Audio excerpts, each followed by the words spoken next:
साहेब, बीबी जी, लगता है रात के कार्यक्रम की वजह से ज्यादा थकान होकर इसीलिए नहीं उठ पाए। चलो चंपा रानी, तुम्हें उठाना पड़ेगा जाकर, भले ही फिर डांट पड़ जाए। बीबी जी, साहेब, बीबी जी उठिए, 9 बज गए। बीबी जी, बीबी जी,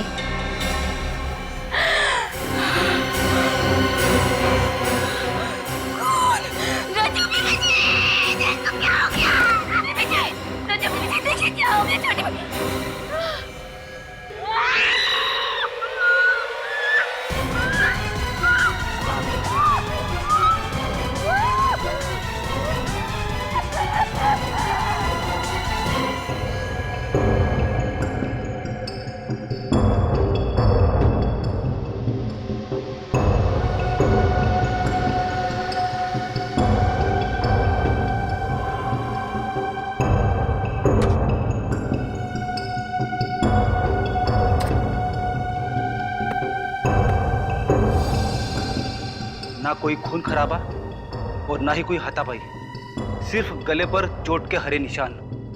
सर, इन चारों को भी वैसे ही मारा गया है, रुमाल में पत्थर बांधकर। पहले शालिनी, फिर रूहान और अब ये चारों। सर, पूरा घर साफ कर दिया, रुपए पैसे गहने सब लेके कुछ भी नहीं छोड़ा। मुझे नहीं लगता है किसी एक आदमी का काम हो सकता है। चोरी, लूट और फिर खून। सर, अब इन लोगों का स्टाइल थोड़ा थोड़ा मेरी समझ में आ रहा है। ये लोग छोटे शहरों में अपना शिकार करते हैं ताकि किसी की नजर में ना आए। देखिए, क्या आप बता सकती हैं कि कल रात को आपने इस घर में किसी को आते जाते हुए देखा था? कोई मेहमान या फिर कोई और? साहब, कल 8 बजे तक तो हम इसी घर में काम कर रहे थे। हमने रात के बर्तन साफ किए, सबके बिस्तर लगाए और फिर हम पांचों घर से बाहर साथ में ही निकले थे साहब। पांचों मतलब? बड़ी मेम साहब, छोटी मेम साहब, बड़े साहब, छोटे साहब और हम। मतलब कल शाम को ये चारों कहीं बाहर गए थे? वो लोग कोई नाटक देखने के लिए गए थे। नाटक? कौन सा नाटक? महाभारत कला भवन नाटक मंडली का।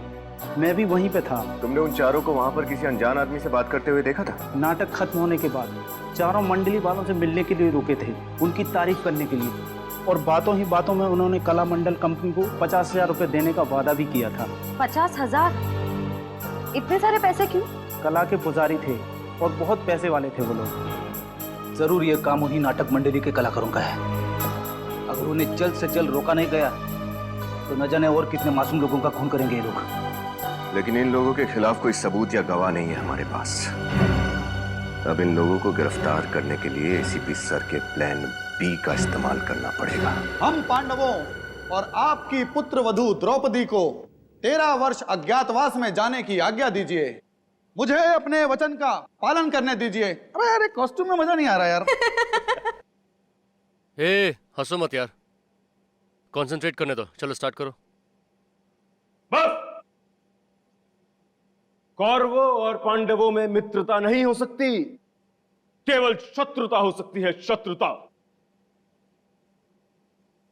पांडवों को हस्तिनापुर छोड़कर अज्ञातवास जाना ही होगा, और हस्तिनापुर पे केवल दुर्योधन राज करेगा, केवल दुर्योधन। चलो भाई, किसकी लाइन आगे? अरे आगे अर्जुन और भीम की एंट्री है। दिनेश तो अचानक गायब हो गया, बचा रोहान, वो ऐन वक्त पे छोड़ के चला गया। हमें और कलाकार चाहिए। और द्रौपदी? द्रौपदी के बिना तो कैसी महाभारत? और फिर द्रौपदी के बिना महाभारत का तो युद्ध ही नहीं हो सकता ना। अरे यार, मैं मुद्दू साहब से कितनी बार बोल चुका हूँ कि कलाकारों का अरेंजमेंट करें, उन्हें मेरी बात समझ में नहीं आती है। ये मुत्तू साहब है कहाँ? तुम्हारी बात सुन ली गई है संजीव। मैं अपने साथ ऐसे कलाकारों को लेकर आया हूँ जो कला भवन नाटक मंडली में हमारे साथ परमानेंट काम करने के लिए तैयार है। कहाँ है वो कलाकार? आओ ऊपर आओ सब लोग, आओ सभी लोग आओ,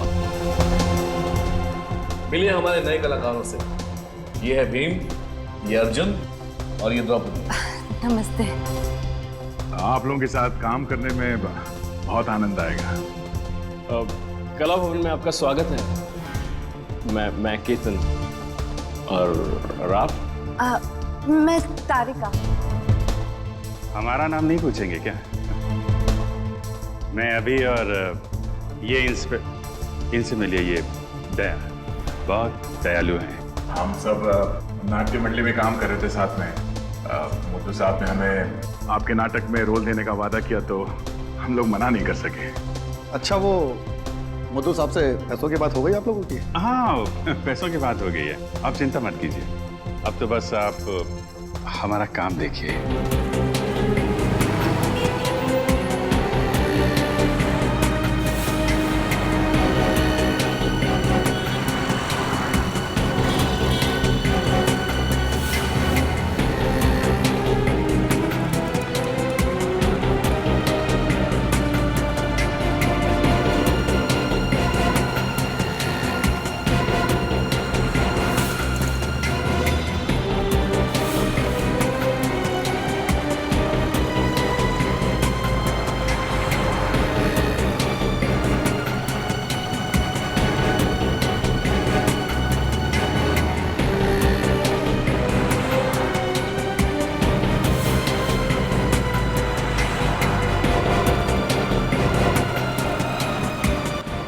सर कुछ भी नहीं मिला, कुछ पता नहीं चला। सर इस तरफ तो नहीं है। चलो इस तरफ चल के देखते हैं। गहने जल्दी से तैयार करो। इस दुकान के मालिक कौन है? अंदर है साहब।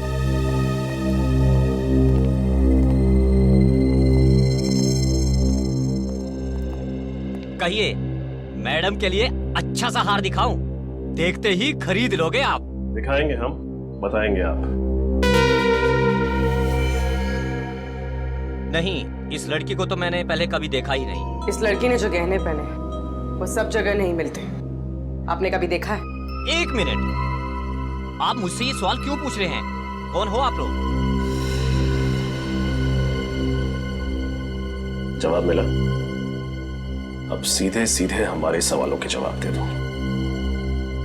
देखो, अगर तुम अपना मुंह नहीं खोलोगे तो हम तुम्हारी दुकान बंद करवा देंगे, हमेशा के लिए।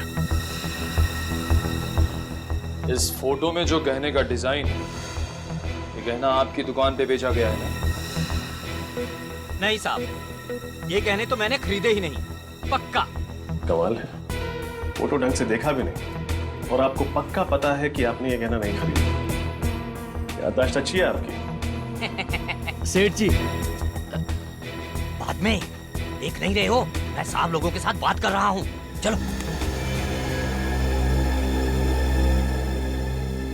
एक बात बताइए, जब आप गहने खरीदते हैं तो आप उसका भाव कैसे लगाते हैं? सबसे पहले वजन किया जाता है, ये जानने के लिए कि सोना कितना तोला है, और उसके बाद फिर चेक किया जाता है, ये जानने के लिए कि सोना खराब कितना है, और फिर जैसा ग्राहक वैसा दाम। पहले फुटबॉल खेलते थे ना?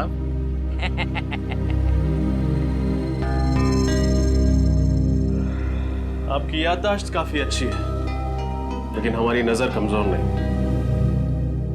इस फोटो में जो डिजाइन है, ये बाली हूबहू वैसी है।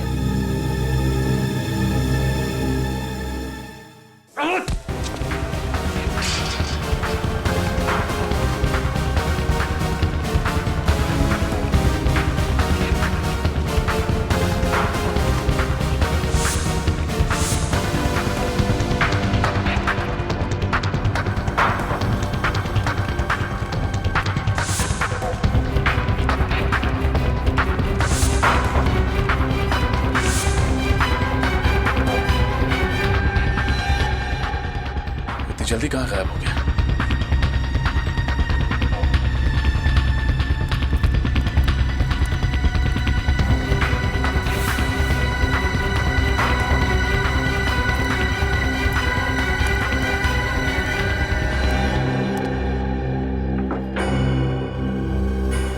ये तो मर गया।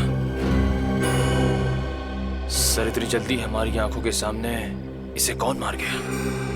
जिसने भी ये किया है उसने हमारी मुश्किलें और बढ़ा दी हैं। ज्येष्ठ भ्राता युधिष्ठिर, मैं प्रण लेता हूँ।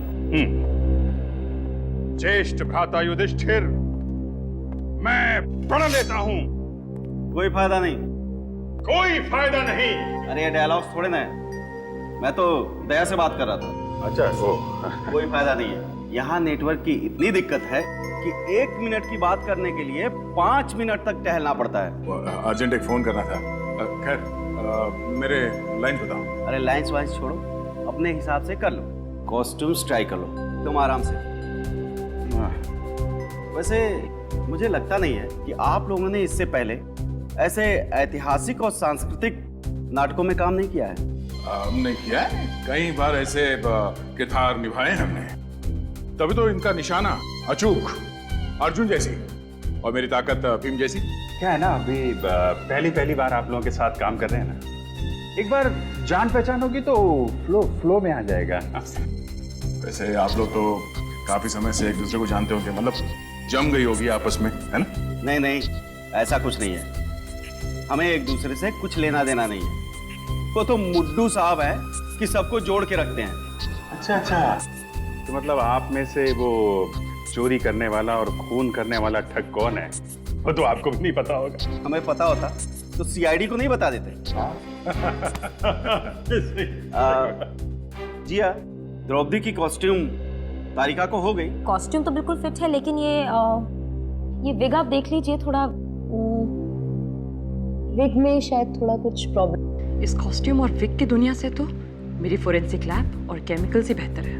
क्या बात है, मैं मदद करूं कुछ? नहीं It's okay. अरे वाह भाई साहब वाह, आप तो सर्वगुण संपन्न मालूम पड़ते हैं। औरतों के बाल बनाना भी जानते हैं आप। पहले लेडीज ब्यूटी पार्लर में काम करते थे क्या? जी नहीं, मैं एक कलाकार हूं। कलाकार? हाँ भाई, सारी तैयारियां हो गई? हाँ जी। चलो चलकर स्टेज दिखाते हैं, साथ में एड्रेस और प्रॉपर्टी भी ले लो। जाकर देखते हैं स्टेज कितना बड़ा है छोटा है, बहुत जरूरी है। संजीव चल भाई।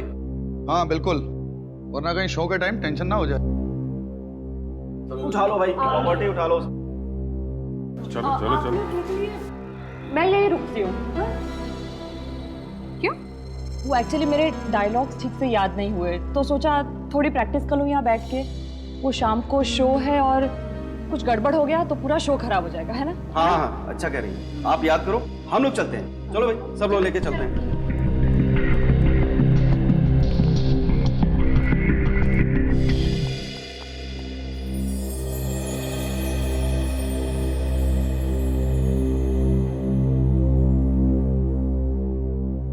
अरे भाई, सारी कॉस्ट्यूम्स और प्रॉपर्टी ठीक तरह से चेक कर ली है ना? ध्यान से, कोई भी चीज छूटने ना पाए। शो में किसी भी किस्म की गड़बड़ी नहीं होनी चाहिए, ठीक है ना?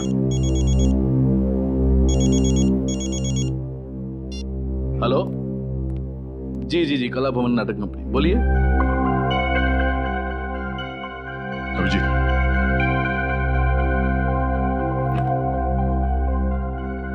ये देखो रुमाल। इनका महाभारत के नाटक में क्या लेना देना? मैंने पत्थर रख दिया और इसे ऐसे बंद करके जोर से घुमाया। इसके अंदर की चीज सीधी जाकर के सामने वाले के कंठ पर लगी और ऑक्सीजन की कमी की वजह से उसकी मौत हो गई। तब इस रुमाल में पत्थर बांध के खून किया जाता है। खून इन कलाकारों में से कोई है। कोई चक्रव्यूह रचना पड़ेगा खूनी को पकड़ने के लिए। अरे भाई, सारी प्रॉपर्टी चेक हो गई? हाँ, चेक तो हो गया, पर ये प्रॉपर्टी देखिए, समझ में नहीं आ रही है कहाँ से आया।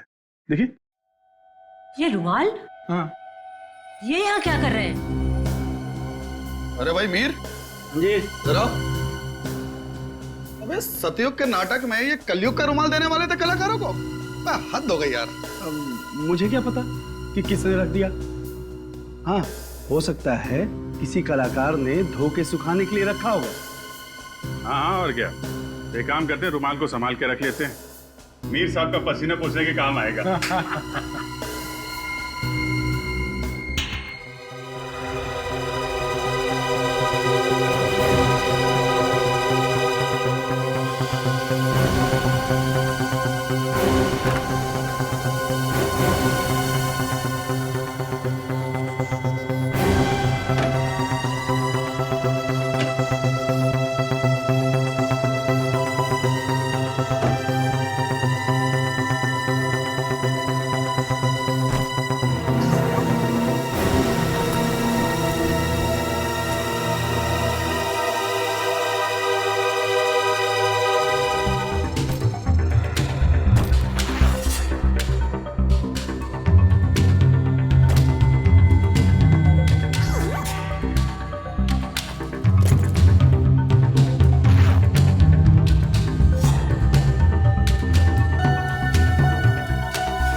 ये क्या है? लॉज के बिल्स, आरके लॉज, केशवर, बापा लॉज, वेलापुर।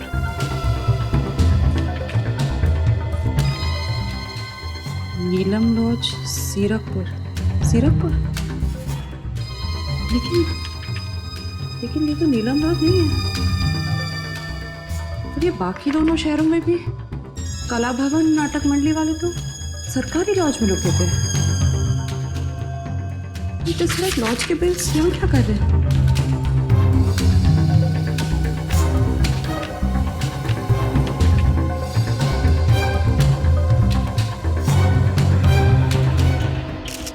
वो सोने के गहने जो तुम तोड़ रहे थे वो दिवाकर जी की बेटी शालिनी के थे, तो बताओ किसने चुराए वो गहने? किसने मारा शालिनी को? साहब मैं तो बस कारीगर हूँ साहब, मुझे कुछ नहीं मालूम। झूठ बोल रहे हो तुम। बताओ कौन है वो जिसने तुम्हारे सेठ जी का खून किया, और उस लड़की का भी जिसने गले में स्कार्फ पहना था? नहीं साहब, मैं किसी भी खून के बारे में कुछ नहीं जानता हूँ साहब। और उस आदमी के बारे में क्या जानते हो जिसकी एक आंख पत्थर की है? साहब हमेशा एक पत्थर की आंख वाला आदमी लूट का माल बेचने दुकान पे आया करता था, मगर इस बार वो लड़की आई थी गहने बेचने साहब। तो लड़की ने गहने बेचे या नहीं? हाँ साहब बेचे ना। सेठ जी से पैसे लेकर वो जल्दी में निकल गई, और थोड़ी देर बाद वो पत्थर की आंख वाला आदमी आया। सेठ जी ने जैसे ही उसे बताया कि वो लड़की पैसे लेके गई है, वो आदमी आग बबूला हो गया साहब।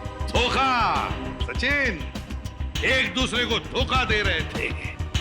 पहले रूहान ने अपने साथियों को धोखा दिया, और अब उस लड़की ने रूहान को। वो लड़की जब मुंबई आती थी तो कहाँ रुकती थी, तुम्हें पता है?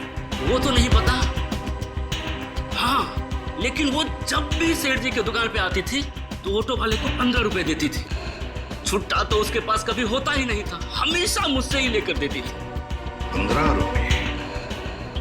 ऑटो रिक्शा का भाड़ा 15 रुपए होता था? इसका मतलब है ये लड़की जरूर कहीं वहीं आसपास किसी लॉज में रहती थी इस दुकान से। सचिन पता लगा। क्या मतलब है इस बात का, मुझे बताओ कि तुम लोगों को पैसे नहीं मिलेंगे तो तुम शो नहीं करोगे? मैं सिर्फ पैसों के लिए काम कर रही हूँ, कोई समाज सेवा नहीं कर रही हूँ। सबको पैसे मिल जाएंगे, तुम्हें भी पैसे मिल जाएंगे। लेकिन मुथु साहब आप पैसे लाएंगे कहाँ से? उसकी कोशिश मैं कर रहा हूँ। संजीव समझाओ इनको, मैं इन सबको। देखो मुझे इनके बैग में से लॉज के बिल्स मिले, देखो। इसका मतलब कोई है जो कला भवन नाटक मंडली का पीछा कर रहा है। जिस शहर में ये मंडली गई उसी शहर में उसी तारीख को ये अनजान लोग लॉजेस में जाके ठहरे थे। लेकिन ये बिल्स यहाँ पे आए कैसे? लॉज में जाके पता करना पड़ेगा कौन है ये लोग और इनका मकसद क्या है। एक minute. Hello hello.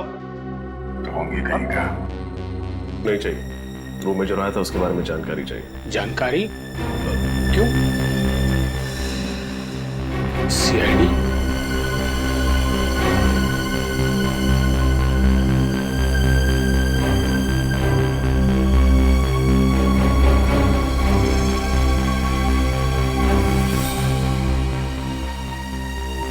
Sir?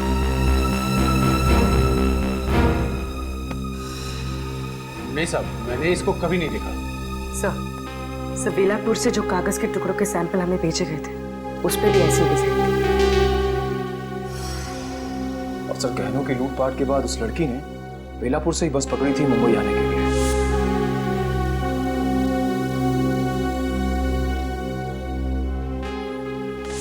Sir इसका मतलब वो लड़की इस लॉज में आई थी। कोई लड़की याद? गोरी दुबली, हाइट लगभग 5.5 फुट, गले में स्कार्फ, आंखों पे बड़ा सा चश्मा और हाथ में काला रंग का सूटकेस। नहीं साहब, पक्का नहीं है। खाना खाया तू? खाना? नहीं, क्यों? जेल में क्या मस्त खाना बनाया आज।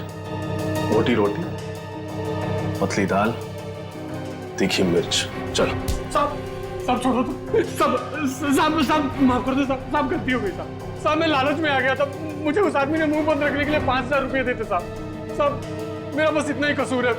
वो बहुत डेंजर आदमी दिखता था साहब। उस आदमी के बारे में क्या क्या जानते हो, सब कुछ बताओ। वो आदमी 2 दिन से इस लॉज में रुका हुआ था। अभी भी है? नहीं मैडम, अभी चला गया साहब। और हाँ साहब, वो मैडम काले रंग का सूटकेस लेके उससे मिलने आई थी आज। मिलने आई थी? फिर मिली उससे? नहीं, वो यहीं पे बैठ के उसका इंतजार कर रही थी कि अचानक उस मैडम का फोन आ गया और वो बात करते हुए निकल गई। अभी तकरीबन 1 घंटा पहले। कमाल है, जिस आदमी से वो डर के भाग रही थी उससे मिलने वो यहाँ क्यों आई? आई थी, मिली नहीं, फिर गई कहाँ? सर कहीं इस डिजाइन में उस जगह का पता तो नहीं है जहां वो गई है?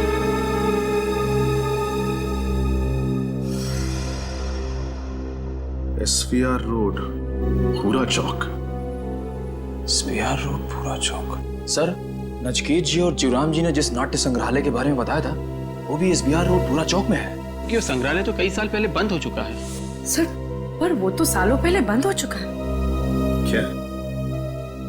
तो फिर वो लड़की उस बंद संग्रहालय में क्या करने गई थी, जबकि उसे तो मुंबई शहर छोड़ के भाग जाना चाहिए था?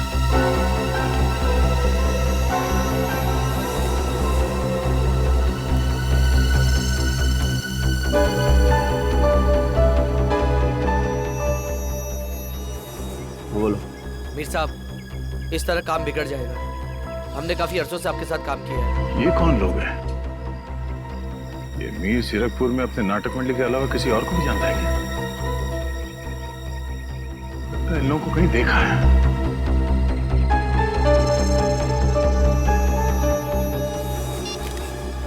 तुम लोगों को यहाँ नहीं आना चाहिए था। हमें हमारा हिस्सा चाहिए। हिस्सा मिल जाएगा, पहले ये काम कर दो, उसके बाद चलो जाओ यहाँ से। लगता है ये वही लोग हैं जो अलग अलग लॉज में नाटक मंडली के नाम से रुकते हैं और जगह जगह जाकर लूटपाट करते हैं।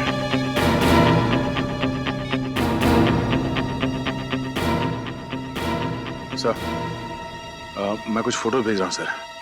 लगता है ये वही लोग हैं जो उस नाटक मंडली में जुड़े हुए हैं।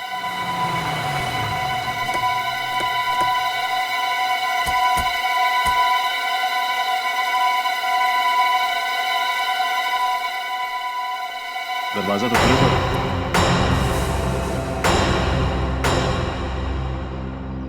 अगर ये जगह काफी दिनों से बंद पड़ी है तो यहाँ पे आत्मा वगैरह। डैडी, क्या डर पाल रखा है तुमने आत्मा? बाहर निकले से, नहीं डर तुम्हारे लिए बीमारी बन जाएगी। मैं कोशिश करूंगा सर, लेकिन ये पत्थर की आंख वाला आदमी इस लड़की को यहाँ क्यों लेकर आया होगा? शायद यहाँ पे पैसों का बंटवारा करने आए होंगे। चलो अंदर चल के देखते हैं।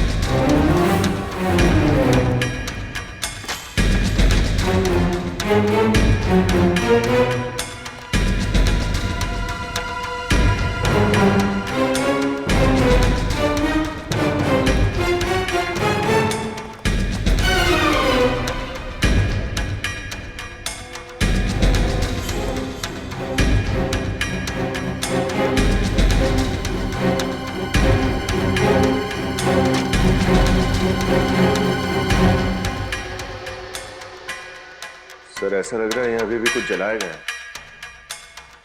चल जाओ। देखो कौन है, ध्यान से।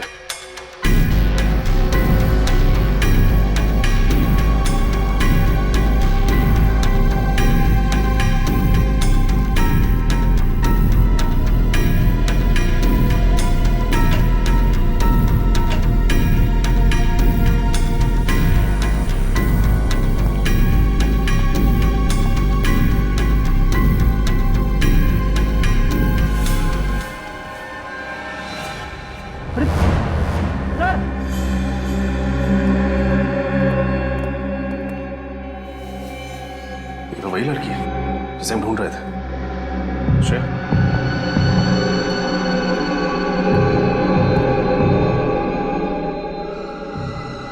सर सांसें चल रही हैं।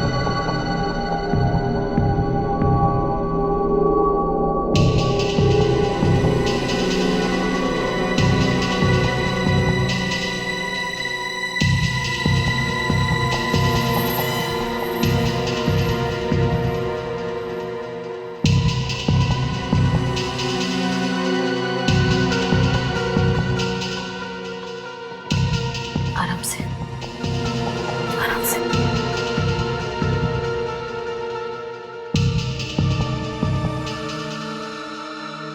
नाम क्या है तुम्हारा? नीना। नीना। किसने किया ये सब? किसने किया ये सब? पिता की। पिता की। पिता की। श्रेया, फ्रेडी, इसको जल्दी से अस्पताल पहुंचाओ।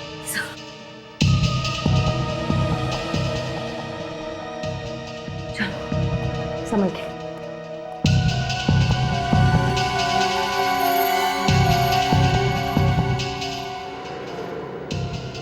ये देखिए सर, कितने सारे फाइल्स और पेपर जला दिए उसने, लेकिन इनमें क्या होगा? कुछ तो है जो पिता की जलाकर खत्म करना चाहता था। देखता हूं।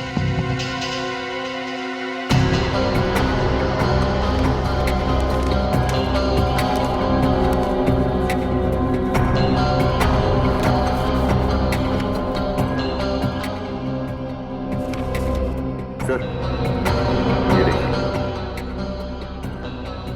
ये कलानगर नाटक मंडली के इतिहास की पत्रिका का रिकॉर्ड है।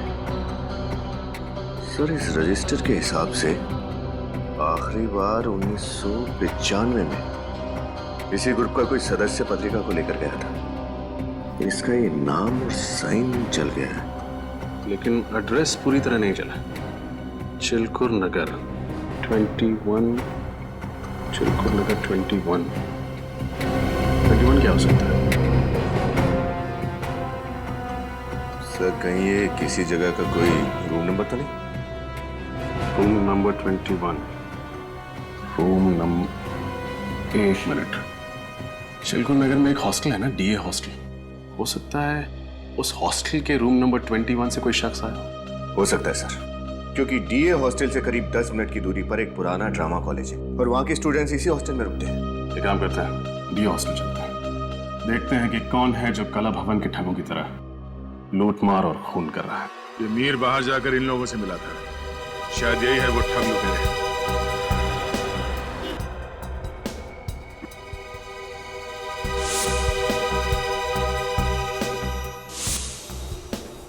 अच्छा, ये ठग लुटेरे नाटक मंडली के साथ साथ घूम रहे हैं।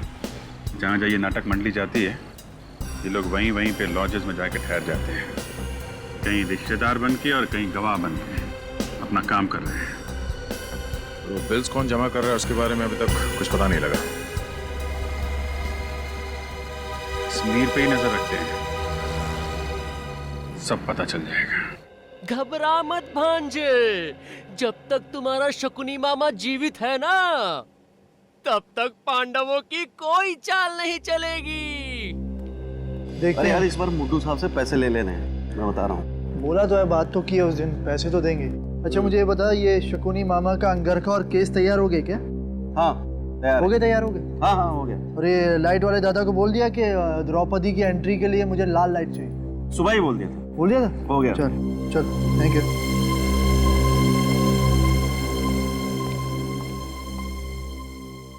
ये मेरे अहंकार का नहीं, आत्मसम्मान का प्रश्न है। वो कितनी कॉम्प्लिकेटेड लाइन्स कैसे बोल लेते हैं, देखो कैसे याद रखते हैं। ये फॉरेंसिक में ठीक है बॉस। नहीं यार, मैं सिखाऊंगा ना, सिखाऊंगा, कुछ नहीं हो सकता। अरे नहीं, मैं कोशिश करता हूँ ना यार, हो जाएगा, हो जाएगा। आज मैं ये प्रण ठानती हूँ कि मैं ये केस जब तक उस दुष्ट दुशासन के रक्त से नहीं रंगे जाएंगे, ये केस मैं हमेशा ऐसे खुले ही रखूंगी। वाह वाह, क्या बात, क्या बात है, क्या एक्टिंग करती हैं, हाँ? ये काम कीजिएगा, जब ये केश वाली लाइन बोली ना आपने, तो बालों को थोड़ा सा ऐसे करके झटक दीजिए, बहुत मस्त लगेंगे। वैसे एक बात बोलूं, आप पूरी बहुत मस्त दिखती है। दुर्योधन, क्या नाम है तुम्हारा? केतन। तारिका जी के बाएं कंधे में चोट लगी है, इसलिए वो ऐसे बाल नहीं कर सकती। इसलिए बेहतर होगा कि तुम नीचे जाओ और रिहर्सल करो। नीचे जाओ और रिहर्सल करो। नीचे जाओ। बेचारा केतन बाल बच गया। यार तुम्हें मजाक सोच रहा है यार? अरे मजाक क्या करो यार, ये मीर कहाँ गायब हो गया? हाँ, तो यहीं पे फोन पे बातें कर रहा था, ये गया कहाँ? सॉरी सर, सॉरी, आपको इंतजार करना पड़ा। बताइए क्या काम था? क्या साल 1995-96 में आप इस हॉस्टल में काम कर रही थी? नो सर, मैं तो सिर्फ पिछले 2 सालों से यहाँ काम करती हूँ। कोई और है इस हॉस्टल में जो उस समय से काम कर रहा हो? जी हाँ, पार्थ जी। सर वो 1995 से इस हॉस्टल के फैकल्टी मेंबर हैं। बुलाऊं मैं? प्लीज।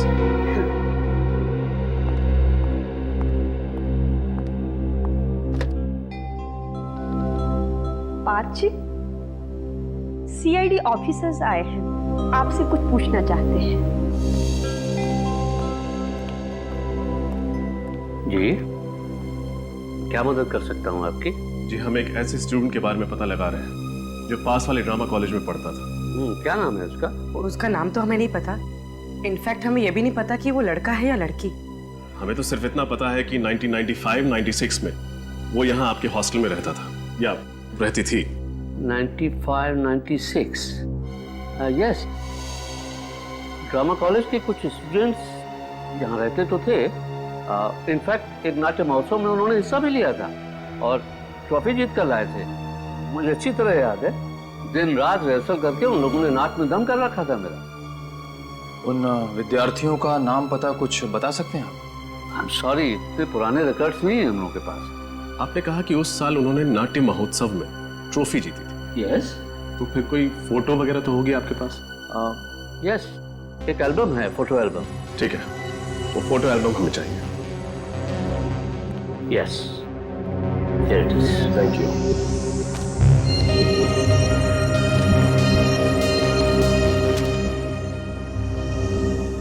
ओह, तो ये है।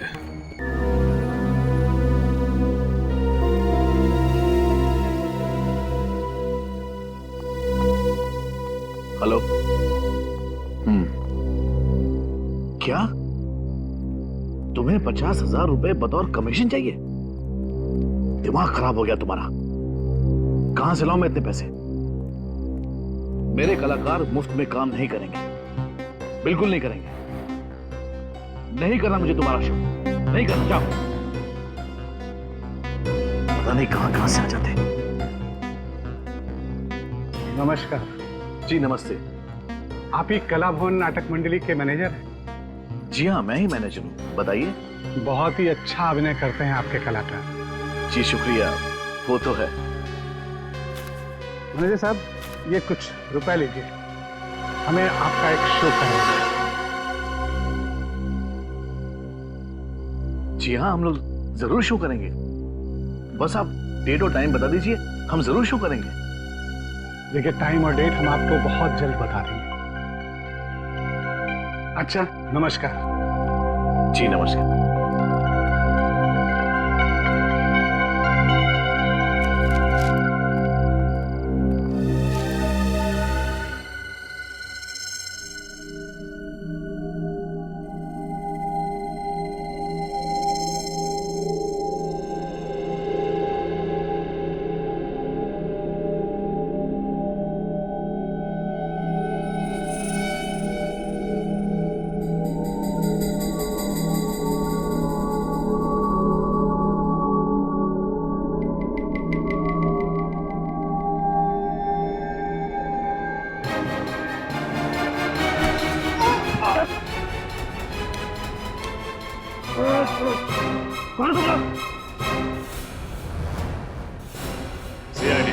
सीआईडी?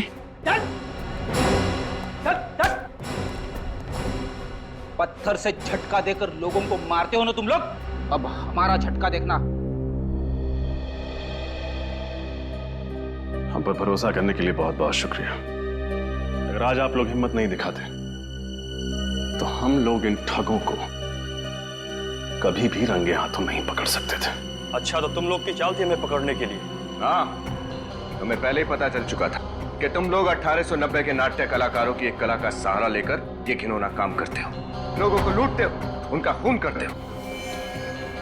बताओ, कहाँ है तुम्हारे बाकी के साथी और कौन है तुम्हारा बॉस जिसे इतिहास दोहराने का बहुत बड़ा शौक है? हमें नहीं पता आप किसकी बात कर रहे हैं। मीर और पिता की तुम्हारे साथी है ना? बोल। हाँ, मीर और पिता की दोनों साथ में ही हैं, मगर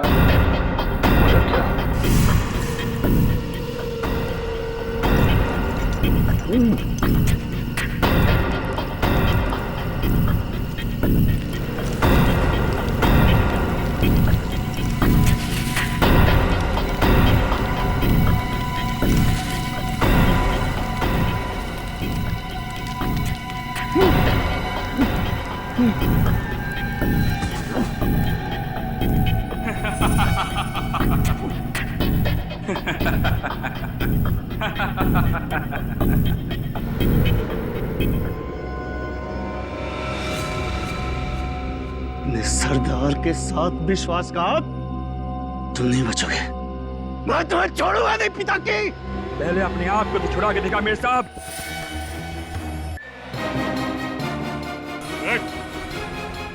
मीर साहब के वर्तमान की चिंता छोड़ और अपने भविष्य की चिंता कर, तो जेल की सलाखों के पीछे कटने वाला है। जा। मीर साहब, तुम्हारा नाटक खत्म, अब हमारे नाटक से पर्दा खुलेगा। भयंकर भयानक अपराध हुआ था युधिष्ठिर से। अपनी अर्धांगिनी को शान कक्ष से चौपाट तक लेकर आया था वो। पश्चाताप का आभास तो हो रहा था, परंतु क्या द्रौपदी उन्हें क्षमा करेगी?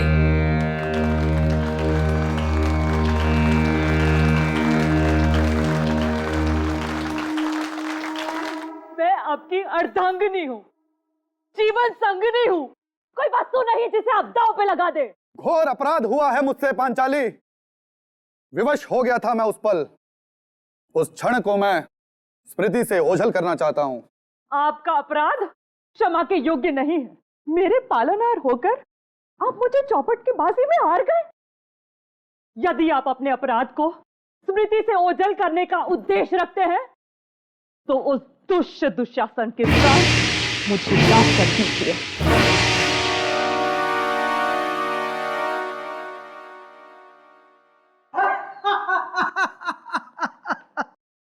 ओ द्रौपदी, जिसका स्वयं कोई सम्मान नहीं, वो क्या किसी के प्राण निकाल पाएंगे? तुम्हारे पांचों प्राणनाथ ने तुम्हें अनाथ बना दिया है। यदि मांगना ही है तो मुझसे मांगो। इन कायरों से मांगोगी तो केवल दरिद्रता एवं अपमान ही पाओगी। दुशासन, इस भ्रम में मत रहना। यदि चौपड़ में हमारी हार हुई है तो हमारा बाहुबल निर्बल हो गया है। तुम्हारी कटुवाणी जिस मुख से निकली है उस मुख का मुखारबिंद मैं नष्ट कर दूंगा दुशासन। मैं पांचली आज ये प्रण लेती हूँ कि जब तक ये दुष्ट दुशासन के रक्त से अपने केश ना रंग दूं, मैं अपने केश हमेशा खुले ही रखूंगी। मैं तुमसे वादा करता हूं पांचाली, इस दुशासन की छाती चीर कर इसका लहू निकाल लूंगा मैं। ये सब क्या अनर्थ हो रहा है? इस दुर्भाग्यवश परिस्थिति की उपज मेरे ही कारण हुई है। सत्य वचन भ्राता युधिष्ठिर, सत्य वचन। असली अपराधी आप हो, इसलिए केवल दंड आपको ही प्राप्त होना चाहिए। डायलॉग भूल गया क्या? ना अर्जुन ना, मैं नहीं, हम सब द्रौपदी के अपराधी हैं। हम सब ने मिलकर उसे चौपड़ के दांव पर हारा है। हम आपके आज्ञाकारी हैं, आपकी आज्ञा का पालन करते हैं बड़े भैया। हाँ, असली अपराधी तो आप ही हैं। ये अपराध की उपज आप ही के दिमाग में आई थी। ये दोनों अर्जुन और भीम मेरे नाटक की वाट लगा देंगे। नितिन, नितिन, इससे पहले कि पब्लिक हमारे ऊपर अंडे और टमाटर फेंके, तुम एक काम करो, द्रौपदी को यहां पर ले आओ और युद्ध का ऐलान कर दो। रुक जाओ पांडवों, तुम में से असल अपराधी कौन है इसका निर्णय तुम लोग बाद में कर लेना, परंतु अभी मैं द्रौपदी को अपने साथ लेके जा रहा हूं। तत्पश्चात नहीं, निर्णय अभी ही होगा। द्रौपदी, ये अर्जुन तुम्हारा और अपमान नहीं होने देगा। भ्राता भीम, दुशासन को समझा दो। तो आ गया भ्राता, चल। ये तुम क्या कर रहे हो भीम? इस सारे नाटक के नुकसान की भरपाई मैं तुमसे वसूल करूंगा। हम लोग सीआईडी से हैं और खूनी को पकड़ने के लिए जाल बिछाया हम लोगों ने, समझे? इसलिए आप लोगों से विनती है कि आप लोग यहीं खड़े रहिए और हमारा नाटक देखिए। आपके इस अपराध का सिर्फ एक ही दंड है, मृत्यु दंड। ये क्या कह रहे हो अनुज? अपने ज्येष्ठ भ्राता पर बाण चलाओगे? ना भ्राता, ना। इस पापी की हत्या करने के लिए आपको अपने बाण नष्ट करने की जरूरत नहीं है। इसे मारने के लिए मेरे पास एक नया शस्त्र है। ये शस्त्र आज से हजारों साल पश्चात कलयुग में उपयोग किया जाएगा, जिसकी शुरुआत साल 1890 में होगी और तत्पश्चात 2013 में संजीव नाम का एक अपराधी मनुष्य वध के लिए इस शस्त्र का उपयोग करेगा। ये क्या बोल रहे हो? मैं निर्दोष हूं, मैंने कोई खून नहीं किया। झूठ मत बोलिए भ्राता श्री, हमारे पास केवल साक्ष्य ही नहीं, साक्षी भी हैं, मतलब सबूत ही नहीं, गवाह भी हैं। गवाह पेश किए जाएं।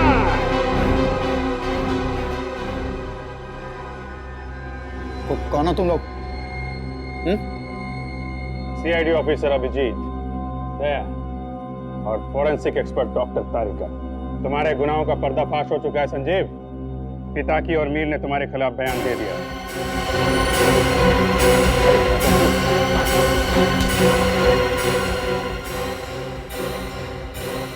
रणभूमि छोड़ के कहां भाग रहे हो ज्येष्ठ भ्राता?